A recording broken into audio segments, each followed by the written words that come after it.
Big pass ரசிகர்களுக்கு வணக்கம். நம்மளோட பிக் பாஸ் நிகழ்ச்சியை பொறுத்தவரை இன்னைக்கான எபிசோட்ல ஆதிரை எஃப்ஜே போட்டு பொழந்து கட்ட போறாங்க. இன்னைக்கு ஆதிரைக்கு நம்ம எல்லாருமே ஃபயர் விட போறோம் அப்படிங்கிற மாதிரி நினைச்சுக்கிட்டு இருக்கும்போது ஆதிரையோட கேஸ் புஸ்வானம் மாதிரி புஷ் ஆயிருச்சு அப்படின்னு சொல்லலாம். ஆதிரையுமே புஸ்வானம் தாங்க. ஆமாங்க, ஒரு நபர் நமக்கு துரோகம் பண்ணிருக்காங்க, நமக்கு எதிராக பல சதி வேலைகளை பண்ணிருக்காங்க அப்படிங்கும் போது அந்த கோவம் கண்டிப்பா இருக்கும். ஆதிரையோட கோவத்துக்கு காரணமே துரோகம் அப்படிங்கிறது நம்ம எல்லாருக்குமே தெரியும். ஆமாங்க, எஃப்ஜே பொறுக்கிய பொறுத்தவரை எல்லா பெண்கள் கிட்டையுமே இதே மாதிரி தான் கேவலமா நடந்துட்டு இருக்கான். அவனை பொறுத்தவரை இன்னைக்கு கூட வசமா மாட்டிக்கிட்டு பல இடங்கள்ல பதில் சொல்ல முடியாத மாதிரி தவிக்கிறான். இதெல்லாம் பார்க்கும்போது ஆதிரை மாஸ் அப்படிங்கிற மாதிரி இருந்துச்சு. ஆனா என்ன, ஒரு கட்டத்துல எஃப்ஜே பொறுக்கிய பொறுவுல ஆதிரையை கட்டி பிடிக்கிறான். அந்த நேரம் மட்டும் ஆதிரை எஃப்ஜேயோட கண்ணம் பழுக்கிற அளவுக்கு பலார்னு ஒண்ணு போட்டிருந்தாங்க அப்படின்னா கண்டிப்பா ஆதிரை தான் இன்னைக்கு ஹீரோயின் அப்படின்னே சொல்லலாம். ஆமாங்க, பெண்ணா இருக்கட்டும் ஆணா இருக்கட்டும் நோ சொல்ல வேண்டிய இடங்கள்ல நோ சொல்லிதான் ஆகணும். அதை பண்ண தவறுனாங்க அப்படின்னா கண்டிப்பா அதற்கான விளைவுகளையும் அவங்க அனுபவிச்சுதான் ஆகணும். அந்த வகையில திரும்பவும் ஆதிரையோட பேர் தான் கெட்டு போச்சு அப்படின்னு சொல்லலாம். அதாவது ஆதிரையை பொறுத்தவரை எஃப்ஜே கூட இருந்ததா இருக்கட்டும், அதே மாதிரி அரோரா கமர்தீன் கூட இருக்கிறதா இருக்கட்டும், இது ரெண்டுமே நட்பு கிடையாது, நட்புக்கு மேல அதுக்கு பேரே வைக்கல அப்படிங்கிற மாதிரி சொல்லிட்டு இருக்காங்க. இம்மா அதுக்கெல்லாம் பேர் ஏற்கனவே இருக்குது. அதாவது உங்களுக்குன்னு ஒரு நபர் வெளியே இருக்கிறாங்க, இருந்தாலும் நீங்க இன்னொரு ஆள் கிட்ட முத்தம் கேட்கறீங்க, நீங்க முத்தம் கொடுக்குறீங்க அப்படின்னா அதுக்கு பேரு கள்ளக்காதல், கள்ள தொடர்பு அப்படிங்கிற மாதிரி இருக்குது. ஆனா உங்களை பொறுத்தவரை நீங்க பண்றதெல்லாம் புனிதமான வேலை அப்படிங்கிற மாதிரி பெருசா பில்டப் பண்றீங்க பாத்தீங்களா, செம காமெடியா இருக்கு அப்படின்னு சொல்லலாம். அதே மாதிரி இன்னைக்கு எபிசோட பொறுத்தவரை பாரு எஃப்ஜே பொறுக்கி மேல ஒரு வழக்க தொடர்றாங்க. பாருக்கு தான் வெற்றி கிடைக்குது. இருந்தாலும் இந்த பொறுக்கிய பொறுத்தவரை எப்பவும் போலவே பொறுக்கித்தனத்தை பண்றான். அப்படி இன்னைக்கான எபிசோட்ல என்னெல்லாம் நடந்துச்சு அப்படிங்கறத டீடைலா பார்த்தலாம். வீடியோக்குள்ள போறதுக்கு முன்னாடி நம்ம சேனலுக்கு நீங்க புதுசா இருந்தீங்க அப்படின்னா மறக்காம சப்ஸ்கிரைப் பண்ணிருங்க. வாங்க வீடியோக்குள்ள போலாம். இன்னைக்கான எபிசோட பொறுத்தவரை காலையிலேயே பாரு கமர்தீன் இந்த ரெண்டு பேரையும் தான் காட்டிட்டு இருக்காங்க. ரெண்டு பேருமே ஜாகிங் பண்ணிட்டு இருக்காங்க. அந்த இடத்துல மைக் மாட்டல. இத அமித் வார்னிங்கா சொல்றாரு. பாரு கமர்தீன் மைக் மாட்டிட்டு ஜாகிங் பண்ணுங்கப்பா, இல்லனா பேசாதீங்க அப்படிங்கிற மாதிரி வார்னிங் எல்லாம் கொடுக்கறாரு. அவர் வார்னிங் கொடுத்ததுக்கு அப்புறமா கூட ஒரு ரவுண்ட் சுத்தி வர்றாங்க. அதுக்கப்புறமா மைக் எடுத்து மாட்டிடுறாங்க. அந்த இடத்துல கமர்தீன் பாருகிட்ட பேசிட்டு இருக்காரு. அதாவது விக்ரம பொறுத்தவரை காலையிலே வம்பழுத்துக்கிட்டு இருக்கான், டீ இல்ல காஃபி இல்ல அப்படிங்கிற மாதிரி வம்பழுத்துக்கிட்டு இருக்கான் அப்படிங்கிற மாதிரிலாம் கமர்தீன் பாருகிட்ட சொல்றாங்க. அந்த இடத்துல பார்வை பொறுத்தவரை பாருடா அவனை காண்டத்தை போறேன் அப்படிங்கிற மாதிரி கமர்தீனை கட்டி பிடிச்சு மறுபடியும் குசு குசுன்னு காதல பேசிட்டு இருக்காங்க. இதை பார்த்துக்கிட்டு இருக்கிற விக்ரம் நல்லா இருங்கப்பா நல்லா இருங்க அப்படிங்கிற மாதிரி சாபம் கொடுக்கிறாரு. அந்த இடத்துல பார்வை பொறுத்தவரை எல்லாருமே நல்லா இருங்க அப்படிங்கிற மாதிரி சொல்றாங்க. அதுக்கு விக்ரம பொறுத்தவரை நீங்க தான் எங்க சாப்பாடுலயே கை வச்சிட்டீங்களாமா, நாங்க எப்படி நல்லா இருக்க முடியும் அப்படிங்கிற மாதிரி அவர் சொல்றாரு. உடனே பாரு அதுக்காக தான் நாங்க வருத்தப்பட்டு பிக் பாஸ் கிட்ட பல இடங்கள்ல கேட்டு இருக்கோம் அப்படிங்கிற மாதிரி சொல்றாங்க. அதுக்கப்புறமா பார்த்தோம் அப்படின்னா பிக் பாஸ் வீட்டுல இருக்கிற எல்லாருமே சேர்ந்து பாரு கமர்தீன் இந்த ரெண்டு பேருக்குமே பனிஷ்மெண்ட் கொடுத்தே ஆகணும் அப்படிங்கிற மாதிரி ஒரு முடிவு எடுக்கிறாங்க. லிவிங் ஏரியால வச்சு மீட்டிங் நடக்குது. அந்த இடத்துல இந்த வார தலையா இருக்கிற அமித் என்ன சொல்றாரு அப்படின்னு பார்த்தோம்னா, உங்களால அதாவது கமர்தீன் பாரு இந்த ரெண்டு பேராலையுமே பிக் பாஸ் வீட்டுக்குள்ள இருக்கிற எல்லாருக்குமே ஒரு அநீதி நடந்திருக்குது. அதுக்கு கண்டிப்பா இவங்க ரெண்டு பேருக்குமே பனிஷ்மெண்ட் கொடுத்துதான் ஆகணும். அதாவது கமர்தீன் பாரு இந்த ரெண்டு பேராலையும் நம்மளோட காஃபியா இருக்கட்டும், டீயா இருக்கட்டும், முட்டையா இருக்கட்டும், பாலா இருக்கட்டும் எல்லாமே போயிருச்சு. அந்த வகையில இந்த ரெண்டு பேருமே இதுக்கு பனிஷ்மெண்டா இவங்க ரெண்டு பேரும் இந்த வாரம் முழுக்க பேசாம இருக்கணும். இந்த பனிஷ்மெண்ட்டுக்கு ஐடியா கொடுத்தது விக்ரம் ஆதிரை அப்படிங்கிற சொல்றாரு. இதை கேட்ட உடனே கமர்தீனா இருக்கட்டும், பாருவா இருக்கட்டும், இதெல்லாம் எங்களால பண்ணவே முடியாது. அது எப்படி நாங்க ரெண்டு பேரும் பேசாம இருக்க முடியும், எங்களால இருக்கவே முடியாது, நாங்க பண்ண மாட்டோம் அப்படிங்கிற மாதிரி அவங்க தர்க்கம் பண்றாங்க. அந்த இடத்துல அமித் சரி நீங்க அதை பண்ணல அப்படின்னா உங்க ரெண்டு பேருக்கிட்டையுமே பிக் பாஸ் வீட்டுல இருக்கிற யாருமே பேச மாட்டாங்க, இது ஓகேவா அப்படிங்கிற கேக்குறாரு. இதுவும் ஓகே இல்ல அப்படிங்கிற மாதிரி பாரு பல வாக்குவாதங்களை பண்ணிட்டு இருக்காங்க. அதுக்கப்புறமா போட்டியாளர்கள் எல்லாருக்கிட்டையுமே கருத்துக்கள் கேட்கப்படுது. இதுல பல பேர் இந்த பனிஷ்மெண்ட் எல்லாம் செட் ஆகாது, ஏதாவது வேலை செய்ய வைக்கலாம் அப்படிங்கிற மாதிரி எல்லாம் சொல்றாங்க.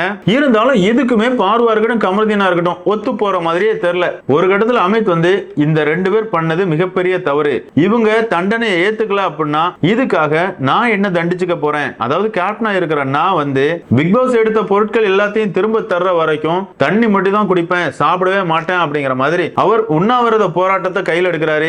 அமித் நீங்க இப்படிலாம் பண்ணக்கூடாது அப்படிங்கிற மாதிரி போட்டியாளர்கள் எல்லாருமே சொல்றாங்க. இருந்தாலும் அமித் பொறுத்தவரை இது என்னோட முடிவு அப்படிங்கிற மாதிரி ஸ்ட்ராங்கா சொல்றாரு. இன்னொரு சைட் பார்த்தோம் அப்படின்னா அரோரா, எஃப்ஜே, திவ்யா இந்த மூணு பேருமே நீங்க அப்படி ஒரு போராட்டம் நடத்துனீங்க அப்படின்னா நாங்க மூணு பேருமே தூங்கிக்கிட்டே தான் இருப்போம், இது நாங்க முன்னெடுக்கிற போராட்டம் அப்படிங்கிற சொல்றாங்க. இந்த மூணு பேருமே தூங்கு மூஞ்சி தான். எப்ப பாருங்க இந்த மூணு பேருக்காக தான் அதிகப்படியா நாய் பிக் பாஸ் வீட்டுக்குள்ள குறைக்கும். இருந்தாலும் இவங்க இந்த இடத்துல இப்படி சொல்லி பிளாக்மெயில் பண்ண உடனே அமித் பொறுத்தவரை ஓகேப்பா நான் என்னோட போராட்டத்தை கைவிடுறேன் அப்படிமே சொல்லிடுறாரு. அதுக்கப்புறமா பிக் பாஸ் வீட்ல இருக்கிற எல்லாருமே என்ன பாரு கமருதீன், உங்களால தான் எங்களுக்கு இவ்வளவு பெரிய பனிஷ்மெண்ட் பிக் பாஸ் கொடுத்திருக்காரு, உங்களால இந்த சின்ன பனிஷ்மெண்ட் கூட பண்ண முடியாதா அப்படிங்கிற மாதிரி கேக்குறாங்க.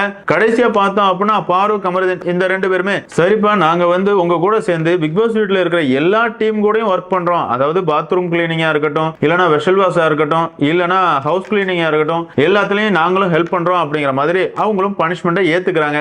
இத இவ்வளவு ஆர்குமெண்ட்லாம் வைக்கிறதுக்கு முன்னாடி இவங்க ஏத்துக்கிட்டு இருந்தாங்க அப்படின்னா சூப்பரா இருந்திருக்கும் அப்படின்னு சொல்லலாம். எதுக்காகனா கண்டிப்பா கமருதீன் பாரு இந்த ரெண்டு பேருமே பண்ணது ரொம்பவே கேவலமான விஷயம். பல இடங்கள்ல பிக் பாஸ் விதிமுறைகளை மீறி மைக்க கலத்திட்டு பேசுறதா இருக்கட்டும், இல்லனா மைக்க மறைச்சு வச்சுட்டு பேசுறதா இருக்கட்டும், இது எல்லாமே பண்ணிருக்காங்க. இதுல சில பேர் கேட்பீங்க, என்னப்பா பிக் பாஸ் வீட்டுக்குள்ள வேற யாருமே பண்ணலையா அப்படின்னு கேட்டீங்கன்னா பண்ணிருக்காங்க. ஆரோரா பல இடங்கள்ல அதை பண்ணிட்டு இருக்காங்க. கனியை பொறுத்தளவுல இன்னைக்கு கூட எஃப்ஜே கிட்ட பேசும்போது மைக்க கலட்டிட்டு எஃப்ஜே கிட்ட பேசிட்டு இருக்காங்க. இதெல்லாம் பிக் பாஸ் கண்ணுக்கு தெரியாது. இதனால வேற யாருமே பாதிக்கப்படல. அதே நேரத்துல கமருதீன் பாரு இந்த ரெண்டு பேரால மீதம் இருக்கிற போட்டியாளர்கள் எல்லாருமே பாதிக்கப்பட்டிருக்காங்க. அதற்கான பனிஷ்மெண்ட்டை கண்டிப்பா பாரு கமருதீன் ஏத்துக்கிட்டு தான் ஆகணும். அதை இவ்வளவு ஆர்குமெண்ட்டுக்கு முன்னாடியே ஏத்துக்கிட்டு இருந்தா நல்லா இருக்கும் அப்படிங்கிறது மட்டும் தான் என்னோட கருத்து. அதுக்கப்புறம் பார்த்தோம் அப்படின்னா ஆதிரையை பொறுத்தவரை எஃப்ஜே மேல ஒரு வழக்கு போட்டிருந்தாங்க. அதுக்கு அப்ரூவலை பிக் பாஸ் கொடுத்துறாரு. அதாவது எஃப்ஜே பொறுத்தவரை கேமுக்காக என்ன பல இடங்கள்ல தவறா பயன்படுத்திக்கிட்டான். அவன் தான் என்கிட்ட ரொம்பவே க்ளோஸா இருந்தான். இருந்தாலும் மத்தவங்க கிட்ட போய் நான் தான் வாண்டடா அவனை போய் தொந்தரவு பண்ண மாதிரியும், நான் வந்து காதல் டார்ச்சர் பண்ண மாதிரியும் என் மேல ஒரு தவறான இமேஜை உண்டு பண்ணிட்டான். அது மட்டும் இல்லாம இன்னொரு பொண்ணுகிட்டயுமே எஃப்ஜே வந்து அதே மாதிரி கேவலமா தான் பழகிட்டு இருக்கான். அதனால இவன் வந்து மன்னிப்பு கேட்டே ஆகணும் அப்படிங்கிற மாதிரி ஆதிரை ஒரு வழக்க தொடர்றாங்க. அந்த இடத்துல பிக் பாஸ் பொறுத்தவரை ஆதிரிட்ட கேட்கிறாரு, சரிமா இந்த வழக்குனால உங்களுக்கு என்ன பதில் வேணும் அப்படிங்கிற கேட்கறாங்க. அந்த இடத்துல ஆதிரையை பொறுத்தவரை சார் நான் மட்டும்தான் தப்பு அப்படிங்கிற மாதிரி இவன் என் மேல ஒரு தவறான பின்பத்தை உண்டு பண்ணி வச்சிருக்கான். அப்படி இல்ல அதுக்கு நானும் தான் காரணம், நான் அப்படி தப்பு பண்ணிருந்தேன் அப்படின்னா மன்னிச்சிரு அப்படிங்கிற மாதிரி என்கிட்ட மன்னிப்பு கேட்கணும் அப்படிங்கிற மாதிரி இந்த கேஸ் தொடங்குறாங்க. இந்த கேஸை பொறுத்தவரை ஆதிரைக்கு வழக்கறிஞரா அரோராவும், அதே மாதிரி எஃப்ஜேக்கு வழக்கறிஞரா விக்ரம் தேர்வு பண்றாங்க. அதே மாதிரி நீதிபதிகளா சுபிக்ஷா அமித் இந்த ரெண்டு பேரையும் தேர்வு பண்றாங்க. டவாலியா வினோத்தும் குமாஸ்தாவா கமருதீனும் இருக்கிறாங்க. டாஸ்க் தொடங்குறதுக்கு முன்னாடியே வழக்கறிஞர்கள் எப்படி வழக்க கொண்டு போலாம் அப்படிங்கிற மாதிரி விவாதங்கள் எல்லாமே போயிட்டு இருக்குது. இதுல விக்கல் விக்ரம் பொறுத்தவரை செம மாசம் ஒரு பிளான் போட்டார் அப்படின்னு சொல்லலாம். அதாவது எஃப்ஜே உன்னோட பேரை மொத்தமா டேமேஜ் பண்ணும் அப்படிங்கறதுக்காக தான் ஆதிரை இப்படி ஒரு வழக்க உன் மேல தொடர்ந்துருக்காங்க. அதனால முதல்ல பேசும்போதே உன் தரப்பு நியாயம் எல்லாத்தையும் சொல்லி நீ நல்லவன் அப்படிங்கிற மாதிரி ஒரு இமேஜை கிரியேட் பண்ணிரு. அதுக்கப்புறமா உங்ககிட்ட கொஸ்டின் கேட்கறதுக்கு முன்னாடியே சரி நான் பண்ணது தப்பு தான், ரொம்பவே கில்ட்டியா இருக்குது, என்ன மன்னிச்சிருங்க அப்படிங்கிற மாதிரி மன்னிப்பு கேட்டுரு. நீ மன்னிப்பு கேட்ட அப்படின்னா இந்த கேஸ் முடிஞ்சிடும். அதுக்கப்புறமா உன்னை அந்த அளவு அசிங்கப்படுத்த முடியாது அப்படிங்கிற மாதிரி விக்ரம் செம மாஸ்டர் பிளான் போடுறாரு. அதே மாதிரி தான் இந்த வழக்கும் நடக்குது. உண்மையாவேங்க ஆதிரை பொறுத்தவரை அவ்வளோ கம்ப்ளைண்ட்ஸ் எடுக்கிறாங்க. அவன் இடம் கொடுக்காம நான் எப்படி அவங்க கிட்ட க்ளோஸா இருக்க முடியும்? என்கிட்ட ரொம்பவே க்ளோஸா பழகிட்டு என்னமோ அவன் எந்த தப்புமே பண்ணாத மாதிரியும் நான் தான் வாண்டடா அவனை துரத்தி காதல் பண்றேன் அப்படிங்கிற மாதிரி வெளியே ஒரு பின்பத்தை உண்டு பண்ணியிருக்கான். என்கிட்ட பேசி பழகின மாதிரி தான் வியானா கிட்டையும் பேசி பழகுறான். அது மட்டும் இல்லாம அந்த பொண்ணு கிட்டையுமே என்கிட்ட எப்படிலாம் பேசினானோ அதே மாதிரி தான் பேசிட்டு இருக்கான். எஃப்ஜே பொறுத்தவரை விக்டிம் கார்டையும் விமன் கார்டையும் பயன்படுத்தி ஒரு கேவலமான கேம் ஆடி இருக்கான் அப்படிங்கிற மாதிரி ஆதிரை வந்து எஃப்ஜே பண்ற கேவலமான கேடுகட்ட வேலைகள் எல்லாத்தையும் போட்டு உடைக்கிறாங்க. இருந்தாலும் இந்த இடத்துல எஃப்ஜே பொறுக்கி வந்து நான் ரொம்பவே நல்லவன் உத்தமன் கேம் தான் விளையாண்டுட்டு இருக்கேன், என்ன பொறுத்தவரை யாரோட கேமையும் நான் கெடுக்கல அப்படிங்கிற மாதிரி கேவலமா உருட்டிட்டு இருக்கான். கடைசியில பார்த்தோம் அப்படின்னா நான் பண்ணது எல்லாமே தப்பு தான், எனக்கு ரொம்பவே கில்ட்டியா இருக்குது, என்ன மன்னிச்சிருங்க அப்படிங்கிற சொல்றான். ஆமாங்க ஆதிரை பொறுத்தவரை வழக்குக்கு சாட்சிகள் எல்லாத்தையுமே பக்காவா கிரியேட் பண்ணி வச்சிருந்தாங்க. எல்லாரும் பேசியிருந்தாங்க அப்படின்னா எஃப்ஜே பொறுக்கியோட முகத்திரை மொத்தமா கிழிஞ்சு நாரி இருக்கும் அப்படின்னு சொல்லலாம். ஆனா அது எதுவுமே நடக்காத மாதிரி இந்த கேஸ வெறும் ஒரு சாரியை வச்சுட்டு முடிச்சிட்டாரு விக்ரம். விக்ரம பொறுத்தவரை வழக்கறிஞரா அவரோட யுக்தி வேற லெவல்ல இருந்துச்சு அப்படின்னு சொல்லலாம். என்னதான் இந்த வழக்க பொறுத்தவரை ஆதிரை ஜெயிச்சிருந்தாலும் இது எஃப்ஜேயோட வெற்றி அப்படின்னு சொல்லலாம். அதாவது ஆதிரையை பொறுத்தவரை எஃப்ஜே பொறுக்கி கேவலமானவன், எல்லா பெண்கள்கிட்டையும் ஒரு கேவலமான கேம் ஆடிட்டு இருக்கான், அவனோட உண்மையான முகம் இதுதான் அப்படிங்கிற மாதிரி அவனோட முகத்திரையை மொத்தமா கிளிக்கணும் அப்படிங்கறதுக்காக தான் இந்த வழக்க தொடர்றாங்க. ஆனா விக்ரம பொறுத்தவரை ஒரு சாரியை மட்டும் கேட்க வச்சு அவனை முழுசா காப்பாத்திட்டாரு. இதனால ஆதிரை செம காண்டாயிடுறாங்க. இந்த கேஸுக்கு நடுவரா இருந்த அமித் எல்லாம் போட்டு கிளின்னு கிளிக்கிறாங்க. ஏன்னா இந்த கேஸ் முடிஞ்ச உடனே அமித்தை பொறுத்தவரை இதெல்லாம் ஒரு கேஸா, இப்படிப்பட்ட செல்லாத கேஸ் எல்லாம் என்கிட்ட கொண்டு வராதீங்க அப்படிங்கிற மாதிரி ஒரு வார்த்தையை பயன்படுத்துறாரு. இது உண்மையாவே அமித் பண்ணது தவறு அப்படின்னே சொல்லுவேன். இது எப்படிங்க செல்லாத கேஸ் ஆகும்? ஒரு பொறுக்கியை பொறுத்தவரை எல்லா பொறுக்கித்தனத்தையும் பண்ணிட்டு நான் ரொம்பவே உத்தமன், ஆதிரை தான் தப்பு அப்படிங்கிற மாதிரி அந்த புள்ள மேல முழுசா பழிய போட்டு வெளியே அனுப்பி விட்டுருக்கான். அத அவங்க ஒரு வழக்கை இந்த இடத்துல நீதிமன்றத்துல கொண்டு வர்றாங்க. ஆனா என்ன, எஃப்ஜேக்கு வழக்கறிஞரா இருக்கிற விக்ரம் வந்து அதை ரொம்பவே புத்திசாலித்தனமா கையாண்டு அந்த கேஸே இல்லாத அளவுக்கு உடைச்சு விடுறாரு. இதெல்லாம் தெரிஞ்சும் அமித்த பொறுத்தவரை இப்படி ஒரு கமெண்ட் பண்ணது ஆதிரையால ஏத்துக்கவே முடியல. ஆதிரையை பொறுத்தவரை, என்னையா நீ எல்லாம் ஒரு மனுஷனாயா, இதெல்லாம் எவ்வளவு பெரிய கேஸ், இப்படி சிம்பிளா முடிச்சு விட்டீங்களே, இதை பிக் பாஸ் பார்த்தா பிக் பாஸே சிரிப்பாரு அப்படிங்கிற மாதிரி அவங்கள பொறுத்தவரை அமித் கிட்ட சண்டை போடுறாங்க. அதுக்கப்புறமா பார்த்தோம் அப்படின்னா இந்த விஜய் பொறுக்கிய பொறுத்தவரை, நான் நல்லவமா உத்தவமா வாமா உட்கார்ந்து பேசுவோம் அப்படிங்கிற மாதிரி திரும்பவும் ஆதிரையை கூப்பிட்டு உட்கார வச்சு பேசிட்டு இருக்காரு. எனக்கு இது தாங்க எல்லார்கிட்டையும் சொல்ல வேண்டிய விஷயம். அதாவது உங்ககிட்ட ஒருத்தன் தப்பா நடந்துக்கிறான் அப்படின்னா அதுக்கப்புறமா திரும்ப வந்து நல்லவன் அப்படிங்கிற பேசுறதுக்கு வரும்போது, எப்பா வேண்டாம்ப்பா, உன்னை பத்தி தெரியும்பா, போயிருப்பா அப்படிங்கிற மாதிரி சொல்றதுக்கு உங்களால எதுக்கு முடியல. இந்த இடத்துல ஆதிரை அதே தப்பு தான் பண்ணிட்டு இருக்காங்க. இந்த பொறுக்கிய பொறுத்தவரை திரும்பவும் கூப்பிடுறான், திரும்ப அவங்க கிட்ட உட்கார்ந்து பேசுறாங்க. அந்த இடத்துல எஃப்ஜே வந்து நான் உத்தமன் நல்லவன், உன்னை பத்தி நான் எந்த இடத்துலயுமே தப்பா பேசல அப்படிங்கிற மாதிரி சொல்லிக்கிட்டே இருக்கிறான். ஆதிரையை பொறுத்தவரை, நீ தப்பா தாண்டா பேசுன, நிறையவே சாட்சிகள் இருக்குது, நான் வெளியே போய் பார்த்துட்டு தான் வந்திருக்கேன், இந்த கேஸ் மட்டும் நடந்துருச்சு அப்படின்னா சாட்சிகளை வச்சு உன்னோட முகத்திரையை கிழிச்சிருப்பேன் அப்படிங்கிற மாதிரி அவங்க சொல்றாங்க. உடனே எஃப்ஜே வந்து, நம்ம எல்லாருமே இருக்கிறோம்ல, நீ வந்து லவ் கண்டென்ட்க்கு ட்ரை பண்ற அப்படிங்கிற மாதிரி நான் யார்கிட்டயுமே சொன்னது கிடையாது, யாராவது இருந்த டைரக்டர் கூப்பிடு நான் கேட்கிறேன் அப்படிங்கிற மாதிரி சொல்றான். அந்த இடத்துல ஆதிரை வந்து ரம்யாவை கூப்பிடுறாங்க. அதாவது ரம்யா கிட்ட எஃப்ஜே பொறுக்கி வந்து இந்த 100 கேமரா முன்னாடி வா காதல் பண்ணுவோம் அப்படிங்கிற மாதிரி ஆதிரை கூப்பிடுறா, அது எப்படி பண்ண முடியும் அப்படிங்கிற மாதிரி சொல்லிருக்கடா அப்படிங்கிற மாதிரி டைரக்டாவே எஃப்ஜே கிட்ட கேக்குறாங்க. அந்த இடத்துல எஃப்ஜே பொறுக்கிய பொறுத்தவரை, நான் அப்படி சொல்லவே இல்லை, அப்படி சொன்னா அப்படிங்கிறது எனக்கு ஞாபகம் இல்லை அப்படிங்கிற மாதிரி அந்த இடத்துல உருட்டுறான். இதை பாக்குற ஆதிரையை பொறுத்தவரை நக்கலா சிரிக்கிறாங்க. இது தாண்டா நீ அப்படிங்கிற மாதிரி சொல்றாங்க. அதுக்கப்புறமா பார்த்தோம் அப்படின்னா பெட்ரூம் ஏரியாவை காட்டுறாங்க. ஆதிரை, அரோரா, எஃப்ஜே இந்த 3 பேருமே ஒண்ணா உட்கார்ந்து பேசிட்டு இருக்காங்க. அந்த இடத்துல வேற என்ன நடக்க போகுது, அரோராவை பொறுத்தவரை எஃப்ஜே ஆதிரை இந்த 2 பேருக்குமே மாமா வேலை பாக்குறாங்க. என்னதான் இருந்தாலும் நம்ம எல்லாருமே நண்பர்கள், நம்ம எல்லாருமே ஃப்ரெண்ட்ஷிப்பை தாண்டி பிக் பாஸ் வீட்டுக்குள்ள பல கள்ளக்காதல்களை பண்ணிட்டு இருக்கோம், நம்ம எல்லாருமே ஒன்னா தான் இருக்கணும் அப்படிங்கிற மாதிரி அட்வைஸ் எல்லாம் கொடுக்குறாங்க. இன்னைக்கான எபிசோட்ல பல விஷயங்களை காட்டலங்க.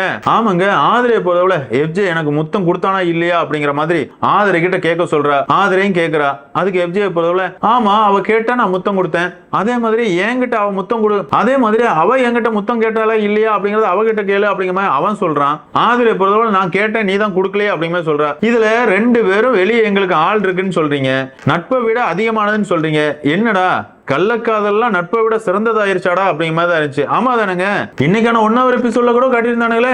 ஆமாங்க, ஆதிரையை சமாதானப்படுத்துறேன் வாமா கட்டிப்பிடிச்சுக்க அப்படிங்கிற மாதிரி திரும்பவும் விக்ரம் ஆதிரை கிட்ட கட்டிப்பிடி வைத்தியத்தெல்லாம் ஸ்டார்ட் பண்ணிட்டாரு. சரிப்பா, வழக்கெல்லாம் முடிஞ்சிருச்சு, நம்ம எல்லாருமே ஒண்ணு சேர்ந்துட்டோம், முடிஞ்சு போச்சு, இனிமேல் நம்ம எல்லாருமே க்ளோஸ் நண்பர்களா இருப்போம் அப்படிங்கிற மாதிரி இந்த பிரச்சனை எல்லாத்தையும் சால்வ் பண்ணி வச்சுக்கிறாங்க.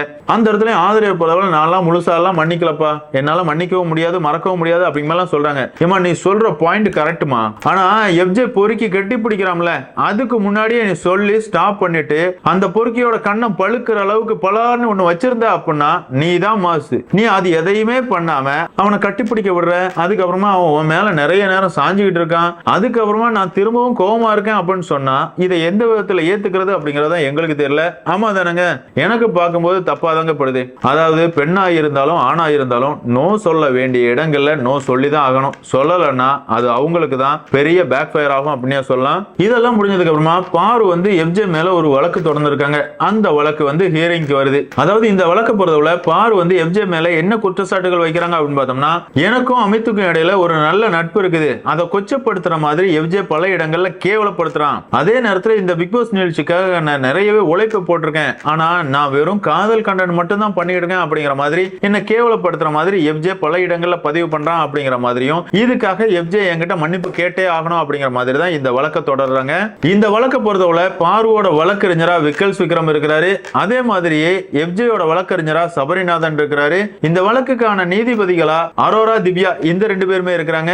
அதே மாதிரி டவாலியா கமர்தீனும் குமாஸ்தாவா சுபிக்ஷாவும் இருக்கிறாங்க. வழக்கும் தொடர்ந்து நடக்குது. விக்ரம் பொறுத்தவரை மாஸ் பண்ணிட்டார் அப்படின்னே சொல்லலாம். அதாவது எஃப்ஜே பொறுக்கிய பொளந்து கட்டினாரு, வேற லெவல். ஒரு வழக்கறிஞரா சம மாசான தரமான சம்பவங்கள் பண்ணிருக்காரு. அதாவது விக்ரமோட கேரக்டர் பத்தி நமக்கு பல தவறான அபிப்பிராயங்கள் இருக்குது. வக்ரம் பிடிச்சுதான் சுத்திக்கிட்டு இருக்காரு அப்படிங்கறதுல எந்த வித மாற்றுக்கிறதுமே இல்ல. அதே நேரத்துல ஒரு டாஸ்க்னு வந்துட்டா தன்னோட 100% கொடுக்கணும் அப்படிங்கிறதுக்காக அவரோட முழு உழைப்பை போடுறாரு. உண்மையாவே இன்னைக்கு அவர் வழக்கறிஞரா இருந்த 2 வழக்குலையுமே இவரோட வாதிடும் திறமை வேற லெவல்ல இருந்துச்சு அப்படின்னு சொல்லலாம். அதே நேரத்துல எஃப்ஜேக்கு வழக்கறிஞரா ஆஜரான சபரியை பொறுத்தவரை பல இடங்கள்ல கோமாளித்தனத்தை தான் பண்ணாரு. யோ நீ ஒரு வழக்கறிஞரியா, என்னைய அங்க போய் இருந்துகிட்டு காமெடி பண்ணிட்டு இருக்க அப்படி மாதிரி தான் இருந்துச்சு. அதாவது எஃப்ஜே வந்து அமித் பாரு இவங்க 2 பேரோட நட்பை கொச்சைப்படுத்தி பேசியிருக்காரு. அது மட்டும் இல்லாம பாரு வந்து காதல் கண்டென்ட் மட்டும் தான் கொடுத்து சர்வே ஆயிட்டு இருக்கா அப்படிங்கிற மாதிரி எல்லாம் சொல்லிருக்கீங்க. இது ரொம்பவே தப்பு. பாரு அவங்களோட திறமையால தான் இந்த பிக் பாஸ் வீட்டுக்குள்ள இருக்கிறாங்க.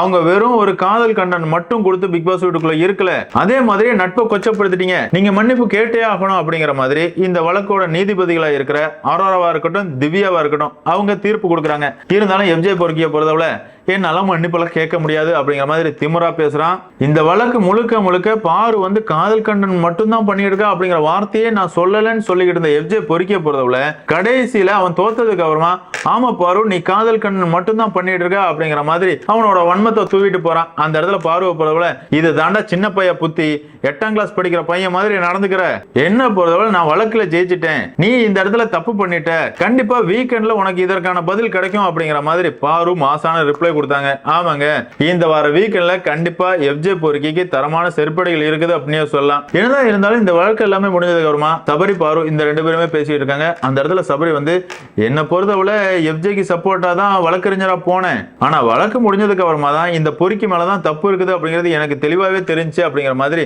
சபரியை பொறுத்தவரை எஃப்ஜே மேலதான் தப்பு இருக்குது அப்படிங்கறத ஒத்துக்கிறாரு. அதே மாதிரி விக்கல்ஸ் விக்ரமுமே பாருகிட்ட பேசிட்டு இருக்காரு. என்னதான் இருந்தாலும் இந்த இடத்துல எஃப்ஜே நடந்துகிட்ட விதம் ரொம்பவே தவறு. வீக்கெண்ட்ல கண்டிப்பா எஃப்ஜேக்கு ரோஸ்ட் கன்ஃபார்ம் அப்படிங்கிற மாதிரி அந்த இடத்துல விக்ரமும் பேசிட்டு இருக்காரு.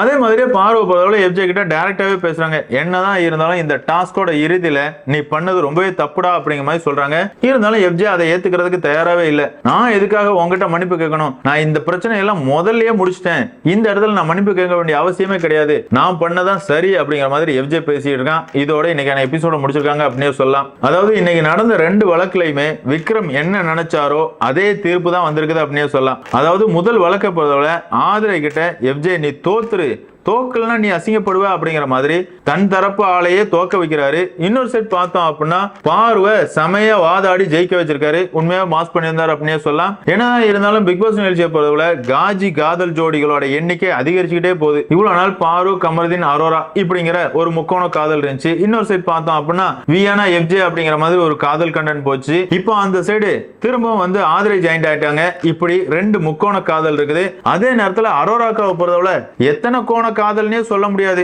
ஆமாங்க, அரோராக்காவை பொறுத்தவரை எல்லா ஆண்கள் கிட்டயுமே ஒரே மாதிரி தான் பேசி பழகுறாங்க. பேசி பழகுறதெல்லாம் எந்த தவறுமே இல்ல. ஆனா அவங்கள பொறுத்தவரை நட்பை மீறி ஒரு கண்டென்ட் கொடுக்குறாங்க. அவங்களே சொல்லியிருக்காங்கல்ல, இதெல்லாம் நட்பெல்லாம் கிடையாது, ஆணும் பெண்ணும் உரசும் போது ஒரு சுகம் இருக்குல்ல அதுதான் அப்படிங்கிற மாதிரி கமருதீன் கிட்ட இருக்கிற நட்புக்கு ஒரு விளக்கம் கொடுத்தாங்க பாருங்க, வேற லெவல். அக்கா பலூன் அக்கானே உன்ன சும்மாவாக்கா கூப்பிடுறாங்க அப்படிங்கிற மாதிரி தான் இருந்துச்சு. என்னதான் இருந்தாலும் இந்த சீசனை பொறுத்தவரை இவ்வளவு ஒஸ்டா தான் போய்கிட்டு இருக்குது. அதே நேரத்துல இந்த வாரத்துக்கான நீதிமன்றம் டாஸ்க் செம மாசா போயிட்டு இருக்கு அப்படின்னு சொல்லலாம். என்னதான் இருந்தாலும் பிக் பாஸ் ரசிகர்களான உங்களை பொறுத்தவரை இன்னைக்கான வழக்குகள்ல எஃப்ஜே பொறுக்கி நடந்துகிட்ட விதத்தை பத்தி நீங்க என்ன ஃபீல் பண்ணீங்க அப்படிங்கிற உங்களோட கருத்துக்களை மறக்காம கமெண்ட்ல மென்ஷன் பண்ணுங்க. இந்த வீடியோ உங்களுக்கு பிடிச்சிருந்தா லைக் பண்ணுங்க, ஷேர் பண்ணுங்க, மறக்காம சேனலை சப்ஸ்கிரைப் பண்ணுங்க. Thank you friends.